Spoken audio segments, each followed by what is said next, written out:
This is Danny Flexen here for Seconds Out. Delighted to be joined once again by a top trainer in Joel Diaz. Joel, how are you? I'm good, thank you. Just starting my morning. I can imagine you've had a good weekend as well, it's fair to say. You're known obviously for training world champions throughout your career, Timothy Bradley, Abner Mares among them. Dmitry Bivol is the latest one to really take prominence on the international stage, got the biggest win of his career on Saturday night out in Las Vegas. I guess a good place to start is, where does that win for him over Canelo rank for you among all the great nights you've been a part of?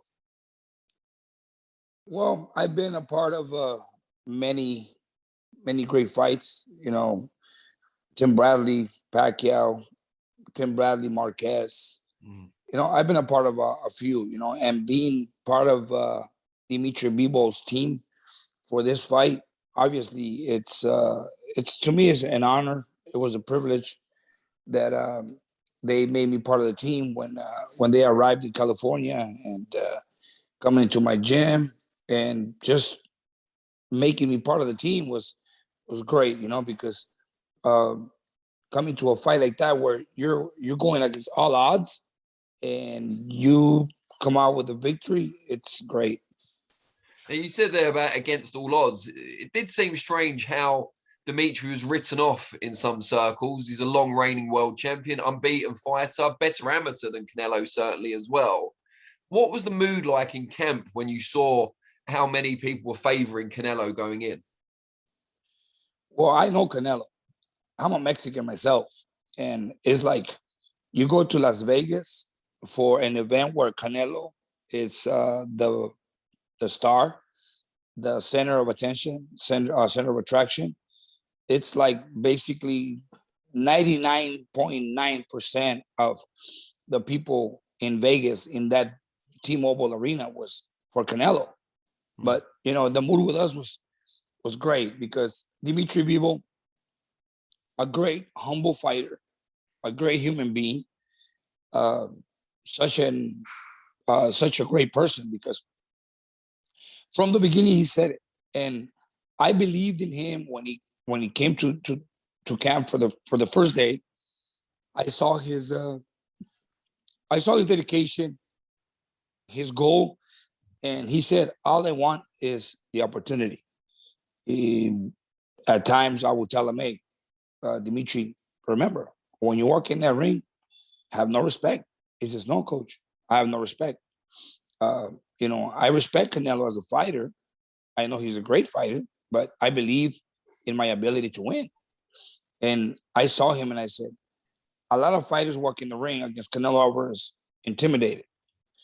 And he says, I'm not. He says, coach, I'm excited. I'm excited to show the world what I can do. I'm going to come out with a victory. And getting closer to the fight, at times when I would speak to him, and I noticed that he was ready. And he says, coach, I don't care what they do. I don't care what people say. I'm just happy for the opportunity to show. Even that day we did the grand arrival at the MGM, you know, when they announced Dmitry Bivol, there was hundreds of Mexican people there just cheering for Canelo. And what did he do? He started cheering for Canelo too. He started like Canelo. So the people sort of like quiet down. And if people would have gotten under his skin, maybe things would have been different. But he was always calm. He knew what he was going against. He knew that Canelo had the biggest fan base that weekend. So all he needed was the opportunity. He got the opportunity, and he showed the world what Dmitry Bivol is made of. People didn't know who Dmitry Bivol was. Actually, getting closer to the fight, there wasn't a lot of hype for the fight, and not like other fights I've been to. Comparing to the Manny Pacquiao Tim Bradley fight, I mean, it was totally different. There was maybe twice as more people back then in Las Vegas than it was for this one, but it was because people didn't know who Dmitry Bivol was. Now they know who Dmitry Bivol is. It's like for the first time when the fans discovered who Triple G was. At first, nobody knew who Triple G was. And when Triple G became the noticeable fighter, everybody, even the Mexican fans, were all for Triple G. And I see the same thing with Dmitry Bivol. Now, after this victory, Dmitry Bivol earned a lot of respect from the Mexican and the Hispanic community and the fans. When you start working with a fighter of Bivol's stature and seasoning and ability, what do you work on in the gym? What do you focus on? Because you're not teaching him how to box. He's a very high level boxer. Look, what are you working on? Look, Dmitry Bivol came to the gym with his trainer, Gennady. Gennady is the person who started Dmitry from a very young age and brought him up. They had their plan. And it was a great plan. When I was brought into the camp, was for some sort of advice. What do you see? What do you think? What do you think we should do? And one of the most important things was keep Canelo outside, use your jab, don't let Canelo in. And we would always talk about it. Gennady, his trainer, followed a great game plan because it was always, in a team, every mind is a different world. And you have to share thoughts, share opinions. And while you're working with professionals like Gennady, Taylor Ramsdale, Vadim, his manager, and Alec Frolov, everybody was always, what do you think we should do? What does Canelo do best? Where's Canelo's weaknesses? And here we go. One of my things was Canelo needs to get frustrated. Don't let Canelo fall in the comfort zone where he's comfortable. Just frustrate him. Canelo figured out that Dmitry has good stamina.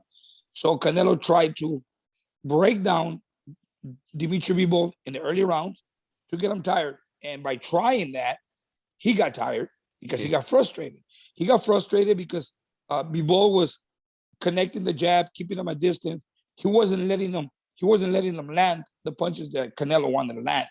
So we talked about all those things in camp, in the gym. As we always approach the thing is, don't stay on the ropes. Never stay on the ropes against Canelo. Always center of the ring. And every time he touched the ropes, Canelo wanted to attack with hooks, overhand rights. He will step out. And he executed the plan really well. And we saw, obviously, he played it safe enough to dominate the fight. How impressed were you with Dimitri's ability to not get involved when Canelo was up against the ropes and kind of beckoning him in? Because Canelo was clearly trying to set traps, but Dmitry wasn't falling for it. Well, that was part of the plan. It was part of the plan that was done in the gym with all the sparring partners. Never stay on the ropes. Everybody in the team, from the manager, from the strength and conditioning coach, from everybody, that never stay on the ropes against Canelo Alvarez. As soon as you touch the ropes, you get out. That's the reason why we were always focused on that. Yeah, but even when the situation was reversed and Canelo was the one pinned against the ropes, he was trying to force Dmitry to lead off, and Dmitry wouldn't do it. He wouldn't fall into Canelo's trap. Well, Canelo is a smart fighter. Canelo's a great, smart fighter with a lot of confidence. When he was leading on against the ropes, Canelo was tired. He was resting. But at the same time, he was trying to set up traps and inviting Dmitry in. And that's the reason why. Don't play his game. Don't play his game. Don't fall for his games. Stick to your game plan. And he did. Yeah, it was a truly excellent performance. There's been a lot of talk in the build-up and since as well about the judging, particularly in Las Vegas. Canelo, huge draw, huge attraction. When the final bell went, and to most people it seemed like a dominant, clear victory on the scorecards for Dmitry, were you at all concerned that the judging wouldn't agree with what you just watched? Honestly, no. Because coming into Vegas, I knew that we were going to win. I knew that Dmitry was going to win the fight. My concern was Dmitry winning the fight and giving it a draw. I've always said it. Dimitri's going to win the fight, but at the end, the judges are going to give it a draw so that they won't take the victory from Canelo. But Dmitry did more than what he's supposed to do to beat Canelo clearly, because I honestly gave Canelo maybe 3-4 rounds max. That was, I mean, I watched the fight again yesterday, and I gave Canelo 3, maybe 4 rounds max. So the judges did what they had to do. They gave the winner the fight. Honestly, the numbers, I didn't agree with the numbers, but I mean, Dmitry came out with a victory. But coming into Las Vegas, I knew that, like I said, going against all odds, even the judges, because Canelo's the fighter of the moment and the best fighter pound for pound. Much respect for Canelo for stepping up in a different weight class. I mean, Canelo doesn't lose anything. He gained because he has a lot of courage. You know, he has a lot of courage. He's a brave fighter that is willing to take risks to fight a bigger fighter, light heavyweight. So that was our concern. Going the distance, winning the fight, and walking away with a draw or a loss. And Dimitri's clearly a very calm, composed character inside and outside the ring. How much do you feel it meant to him, this victory over Canelo? Well, it's unexplainable, because remember, Canelo has been the superstar of the sport, beating everybody. I mean, executing every fighter in his division, and jumping up in division to fight Dmitry Bivol, who nobody knew who he was. A little bit of people knew who he was. I mean, for Dmitry Bivol, it's like, I beat the best fighter of the moment. You know, I beat the best fighter of the moment, and he's happy. Obviously, to him, means the world, because he beat somebody that in this era is unbeatable. Wow. And do you feel there'll be an immediate rematch? I know Canelo talked about it, but now there's talk he may face Triple G as originally planned in September. If I was part of Canelo's team, I would not jump on a rematch right away. Because if there's a rematch right away, or there's a rematch down the road, Dmitry Bivol will beat him again. So Canelo needs to keep moving along with his career in his division. In my opinion, if I was his manager, team, coach, trainer, I would avoid Dmitry Bivol. Let's go for Triple G. He's old. We already went at it twice. This time, I think Canelo will stop Triple G before the 12th round. Wow. And do you plan to work with Dmitry and his team going forward? It's not up to me. The plans are not up to me. They came to India. They were here in my gym. They included me in the team. You know, I did the hand wraps for him, for sparring, and, you know, analyze some things, give some advices, and, you know, part of the game plan, just basically watching him in the gym, what he's doing right, what he's doing wrong.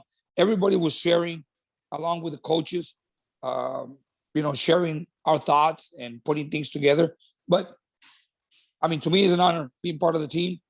I don't know, that's up to them. But according to what happened this last weekend, I'm pretty sure, that he'll probably be back again to India and keep moving on and being part of the team. Was there anyone particular that you brought in for sparring that gave Dmitry particularly good work, or that, helped win the fight ultimately? We have some great sparring partners. One of the main sparring partners who imitated Canelo Alvarez was Brandon Adams. Okay. Brandon Adams was here from the beginning to the end. There's another kid by the name of Nico. I don't remember his last name. He's from Georgia. Nico, he lives in Miami, in Florida. Great kid, speed, strong kid. And those two guys were, Israel Mazrimov was also part of the sparring partners, because Israel has great movement, great hand speed, power. And we have some great sparring partners for Bivol. And you're obviously hugely experienced. It probably doesn't affect you as much as maybe a younger or a less experienced coach. But how do you go from the high of such an epic victory that Dmitry enjoyed over Canelo at the weekend to where you are now, just a normal Monday morning in the gym with all the fighters you normally work with? I mean, it's just another fight. Honestly, I mean, for him, for Dmitry and his coach, his manager, and them, I mean, it's a great victory, a historical moment. Enjoying it. To me, it's just another day in the office. Honestly, I don't want to sound like, oh, it's something normal, but it's something that happened great, and I'm just happy to be part of the team. I was part of that moment where we beat the best fighter of the moment, Canelo Alvarez. And, you know, life goes on. I have to keep working. I have a job. I'm a trainer. I'm a full-time trainer. So I arrived Sunday night here at home, and Monday morning I have to go back to work. 6 in the morning I was in the gym. So, you know, life goes on. We keep training. We keep moving forward, and looking forward to many more moments like this one that happened Saturday. And when's your next outing, if you like? When's your next fighter out for a fight card? My next fight is this Thursday 12th. And on the zone, I got Angel Tito Acosta fighting here, Fantasy Springs. And then June 4th, I have a kid fighting in Minneapolis on the Fulton undercard. Yeah. And then I have MJ Akhmadaliev defending his title against Ronnie Rios, June 24th in San Antonio. So work is there. We got to keep working. We got to keep preparing these fighters. I have a full camp full of great top prospects. So we got to keep moving forward. Good stuff. Well, congratulations for the part you played. And we look forward to seeing how the future pans out for Dmitry. Thank you so much. Looking forward to what happens in the next year or so. Looking forward to seeing Dmitry Bivol come back and keep his victory afloat. Is that your dog making a cameo there? Yeah, he wants he wants attention. He's always like, oh, he's lovely. If I'm on the couch, he wants to get up and he comes and he scratches me and he just wants attention. Well, I'll let you get back to him, but really appreciate your time.